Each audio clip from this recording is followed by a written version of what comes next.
کسی زمانے کا قصہ ہے۔ ایک چھوٹے سے گاؤں میں ایک گوالا رہتا تھا جس کا نام پارس تھا اور اس کی بیوی کا نام ہائمہ تھا۔ دونوں میاں بیوی ایک طبیلے کے مالک تھے۔ وہ دونوں اپنی بھینسوں کا بہت اچھے طریقے سے خیال رکھتے تھے اور ان کو بہت عمدہ خوراک دیتے تھے۔ اس وجہ سے پارس کی بھینسیں بہت عمدہ دودھ دیتی تھیں۔ گاؤں میں سبھی پارس اور ہائمہ سے دودھ لیتے تھے اور دونوں میاں بیوی اچھا خاصا کما لیتے تھے اور ان کی گزر بسر اچھی ہو جاتی تھی۔ لیکن اتنا اچھا خاصا کمانے کے باوجود پارس خوش نہیں تھا۔ وہ ہمیشہ ایک بڑے گھر اور مہنگی مہنگی گاڑیاں خریدنے کے بارے میں سوچتا رہتا تھا۔ میں نے اپنے گاؤں کے باہر بہت عالیشان گھر دیکھا ہے، ہمیں وہ خریدنا چاہیے اور ہمیں ایک بہت عمدہ اور مہنگی کار خریدنا چاہیے اور خدمت کے لیے بہت سے نوکر چاکر رکھیں گے۔ یہ لالچ تمہارے لیے اچھا نہیں ہے، ہمارے پاس بہت کچھ ہے۔ تم اس چھوٹے سے گھر میں کیسے خوش رہ سکتی ہو؟ اور اس طبیلے میں ان بھینسوں کی بدبو مجھ سے برداشت نہیں ہوتی۔ پر ہمارا یہی تو روزگار ہے۔ زیادہ عرصہ نہیں رہے گا، بہت جلد میں اس گاؤں کا سب سے دولت مند شخص بنوں گا۔ پارس جب بھی دودھ بیچنے جاتا، گاؤں والے اس کے دودھ کی تعریف کرتے۔ پارس، تمہارا دودھ بہت خالص اور صحت مند ہوتا ہے۔ تم ضرور اپنی بھینسوں کی بہت اچھی دیکھ بھال کرتے ہوگے اور ان کو بہترین غذا دیتے ہوگے۔ ہاں، میں کرتا ہوں ان کی بہت اچھی دیکھ بھال، پر اب نہیں۔ میں ایک بار دولت مند ہو جاؤں تو ان سب کو بیچ دوں گا۔ مجھے اپنے گھر میں ان کی بدبو پسند نہیں۔ پر وہ بھینسیں ہی تو تمہارا روزگار ہیں، تمہیں ان سے محبت کرنی چاہیے۔ تمہیں اپنے کام سے لگن اور محبت ہونی چاہیے۔ میں بھی انڈے بیچتا ہوں اور ان میں بھی بدبو ہوتی ہے، مگر مجھے اپنے کام سے کوئی شکایت نہیں اور مجھے اپنے کام سے محبت ہے۔ تو پھر خیر، انڈے بیچنا ہی شاید تمہاری تقدیر ہے، پر میری تقدیر میں اور اہم کام باقی ہیں۔ مہنگی چیزیں خریدنا، مہنگا لباس اور مہنگا گھر میری تقدیر ہے۔ یہ لالچ تمہیں کہیں کا نہیں چھوڑے گا میرے بھائی۔ یہ بات تم جتنی جلدی سمجھ لو گے تمہارے لیے اتنا ہی بہتر ہوگا۔ او چلو، میں نے پہلے ہی اپنا وقت یہاں برباد کر دیا، اب میں جاتا ہوں۔ ان بدبودار انڈوں کا کاروبار تمہیں ہی مبارک ہو۔ پارس کو جلدی تھی دولت مند بننے کی۔ وہ اکثر دولت مند بننے کے بارے میں ہی سوچتا رہتا تھا۔ بس اتنا ہی؟ یہ بہت کم ہے۔ مجھے اور زیادہ دودھ بیچنا ہوگا اور اس کا کوئی نہ کوئی تو راستہ ہوگا۔ میری تمام بھینسیں تندرست اور توانا ہیں، میں ان کو اور زیادہ دودھ دینے پر مجبور نہیں کر سکتا، ورنہ ان کی صحت خراب ہو جائے گی۔ اور اس سے بڑھ کر ایک مسئلہ یہ بھی ہے کہ اگر مجھے زیادہ دودھ حاصل ہو بھی جائے تو یہ ایک چھوٹا سا گاؤں ہے کہ اگر مجھے زیادہ دودھ حاصل ہو بھی جائے تو میں اسے بیچوں کیسے؟ ارے ہاں، میں پڑوس کے گاؤں میں جا کر اپنا دودھ بیچ سکتا ہوں۔ وہ ایک بڑا گاؤں ہے، وہاں بہت سے لوگ رہتے ہیں۔ مگر پھر مجھے اور بھینسیں خریدنی پڑیں گی، جس کے لیے میرے پاس اس وقت رقم نہیں ہے۔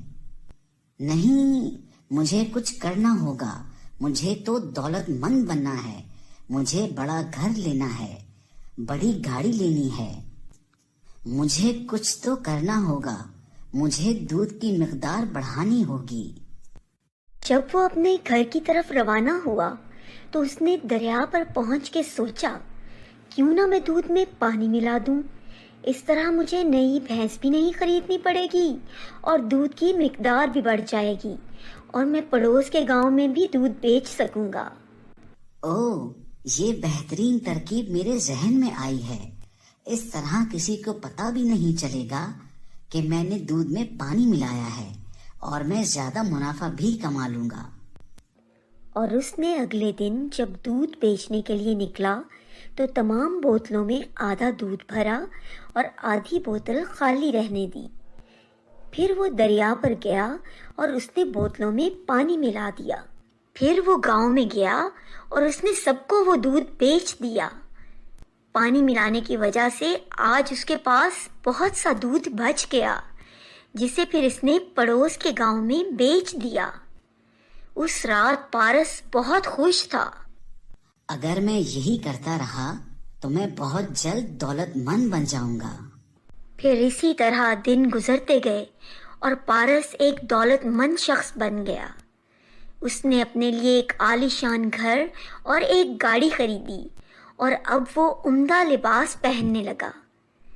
اب اس کا کاروبار بڑھنے لگا۔ اسے ملاوٹ کی اتنی عادت پڑی کہ اس نے دودھ کی مانگ بڑھنے کے باوجود نئی بھینس لینے کے لیے سوچا تک نہیں، بلکہ اس نے پانی کی مقدار کو اور بڑھا دیا، جس کی وجہ سے اس کے دودھ کا معیار اور گرتا گیا، اور لوگ اس سے اس کے دودھ کے بارے میں شکایت کرنے لگے۔ گاؤں والے اس کے گھر کے باہر جمع ہو گئے اور اس سے شکایت کرنے لگے۔ پارس، ہمیں تم سے تمہارے دودھ کے بارے میں شکایت ہے۔ اب تمہارا دودھ بالکل پانی کی طرح ہوتا ہے، اور اب اس کا ذائقہ بھی وہ نہیں رہا، اور تمہارے دودھ کو پی کر ہمارے بچے بھی بیمار ہو رہے ہیں۔ کیا کچھ بھی نہیں بدلا ہے دودھ میں؟ اور تم لوگوں کی یہ جرت کیسے ہوئی یہ کہنے کی کہ میں دودھ میں پانی ملاتا ہوں؟ تم لوگوں کو معیاری چیز کی قدر ہی نہیں ہے۔ جاؤ کہیں اور سے خرید لو دودھ۔ اگر تم لوگوں کو میرا دودھ پسند نہیں تو میرے پاس کئی اور گاہک ہیں جن کو میں اپنا دودھ بیچ سکتا ہوں، اور ان کو میرا یہ دودھ پسند بھی ہے۔ پارس تیزی سے یہ کہہ کر گھر کے اندر گیا اور دھڑام سے دروازہ بند کر دیا۔ گاؤں والے پارس کا یہ رویہ ان کے ساتھ دیکھ کر حیران رہ گئے۔ مجھے کچھ گڑبڑ لگ رہی ہے، ہمیں اس کے اوپر نظر رکھنی ہوگی۔ سچ کہا، ہمیں اس کے اوپر نظر رکھنی ہوگی اور سچ کا پتہ لگانا ہوگا کہ یہ کس طرح ہم لوگوں کو دھوکہ دے رہا ہے۔ گاؤں والوں نے مل کر سچ کا پتہ لگانے کا منصوبہ بنایا، اور اگلی صبح جب پارس دودھ بیچنے کے لیے گھر سے نکلا تو گاؤں والوں نے اس کا پیچھا کیا، اور انہوں نے دیکھا کہ پارس دریا کنارے بیٹھ کر دودھ میں پانی ملا رہا ہے۔ تو اصل ماجرا یہ ہے، وہ اس لیے دن بدن دولت مند ہوتا جا رہا ہے۔ اس کی بھینسوں کی تعداد اتنی کی اتنی ہی ہے، مگر پھر بھی یہ دوسرے گاؤں والوں کو بھی اتنی زیادہ مقدار میں دودھ بیچ رہا ہے۔ گاؤں والے پورا ماجرا سمجھ گئے، اور انہوں نے اس لالچی گوالے کو سبق سکھانے کا منصوبہ بنایا۔ اگلے دن اس کی بیوی ہائمہ بازار سے دال لے کر آئی۔ پارس اس دن جب کام سے واپس آیا تو وہ لوگ کھانا کھانے بیٹھے۔ کیا تم نے آج کیا پتھر پکائے ہیں؟ نہیں، یہ دال ہے، آج ہی تو میں بازار سے لائی ہوں۔ دکاندار نے تمہیں دال کے ساتھ چھوٹے چھوٹے پتھر ملا کر بیچ دی ہے۔ کل میں جا کر دکاندار سے بات کروں گا۔ اس رات دونوں میاں بیوی بھوکے پیٹ سوئے۔ اگلے دن دونوں دکاندار کے پاس گئے۔ تم نے ہمیں کیا بیچا؟ ہم نے تمہیں دال کے پیسے دیے تھے، پتھروں کے پیسے تو نہیں دیے تھے۔ جاؤ کہیں اور سے جا کر خریدو۔ اگر تمہیں میری دکان کا سامان پسند نہیں تو مجھے تمہاری ضرورت نہیں۔ پارس غصے میں گھر واپس آیا۔ کچھ دیر بعد وہ باہر گیا اور 1 درجن انڈے لے کر آیا۔ جب اس نے انڈے توڑے تو ان میں سے 10 انڈے پتھر کے نکلے۔ وہ غصے میں آگ بگولا ہو کر دکاندار کے پاس گیا۔ میں نے انڈوں کے پیسے دیے تھے، پتھروں کے تو نہیں۔ ہم نے بھی تمہیں دودھ کے پیسے دیے تھے، پانی کے نہیں۔ جاؤ کہیں اور سے جا کر خریدو۔ اگر تمہیں یہ پسند نہیں، مجھے تمہاری ضرورت نہیں۔ یہ سن کر پارس غصے سے گھر چلا گیا اب اس کے ساتھ یہ ہونے لگا، وہ جب بھی کچھ سامان بازار سے خرید کر لاتا اس میں کچھ نہ کچھ گڑبڑ ضرور ہوتی۔ وہ لاتا کچھ اور سامان سے نکلتا کچھ۔ میں اس چیز سے تنگ آ گئی ہوں، آخر اس کی وجہ کیا ہے؟ کوئی ہمیں صحیح سامان کیوں نہیں دیتا؟ وہ ہمیں دولت مند ہوتا دیکھ کر ہم سے حسد کر رہے ہیں اور ہمیں لوٹنے کے چکر میں ہیں۔ پارس اپنے لالچی رویے کی وجہ سے ایسا اندھا ہوا تھا کہ اس کو یہ سمجھ نہیں آئی کہ اس نے بھی تو ان سب کے ساتھ یہی کیا تھا، اور جب وہ اس کے پاس شکایت لے کر آئے تھے تو اس نے یہ کہہ کر انہیں دھتکار دیا تھا کہ اگر ان کو اس کا دودھ پسند نہیں تو کہیں اور سے جا کر لے لیں، اس سے ان کی کوئی ضرورت نہیں۔ کچھ دنوں بعد پڑوس کے گاؤں والوں نے بھی اس سے دودھ خریدنا بند کر دیا۔ جب اس کے پاس خرچے کے لیے کوئی رقم نہ بچی تو اس نے اپنے استعمال کی وہ چیزیں بیچنا شروع کریں جو اس نے ملاوٹ شدہ دودھ بیچ کر اس رقم سے خریدی تھی۔ اب پارس ایک غریب گوالا بن گیا تھا۔ اس کے پاس چند ہی بھینسیں بچی تھیں اور ایک چھوٹا سا گھر بچا تھا۔ اب تمہیں عقل آئی کہ تم نے کیا کیا؟ تمہاری لالچ کی وجہ سے ہم غریب ہوئے ہیں۔ اگر تم لالچ نہ کرتے اور ایمانداری سے خالص دودھ بیچتے تو آج ہم اس حال میں نہ ہوتے۔